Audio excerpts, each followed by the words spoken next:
Felújítunk a Pitypang óvodánál és a Csodavilág napközinél. Felszegi pallókat kezelünk újra, hidakat festünk a város több pontján, forrásokat takarítunk, útmenti keresztfákat teszünk rendbe. A város legmélyebb kútjának adunk méltó környezetet, zöldövezetet alakítunk ki a futballpálya előtt, Szendei és Habci játszóterek környezetét rendezzük, közel 100 gyermeknek vakációs programot szervezünk, időseknek segítünk háztáji munkákban.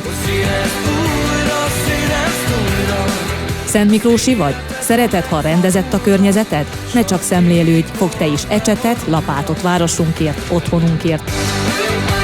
Kettől szombatig 9 és 14 óra között zajlik a közös munka. Találkozó 3:49-kor a régi kórház előtt. Csatlakozz néhány napra, órára, akár egész hétre is. Minden Gyergyószentmiklósit hívunk, hogy az önkéntesekkel válvetve jó hangulatban hozzunk új színt a városba. Bővebb információk és jelentkezés a képernyőn látható elérhetőségeken.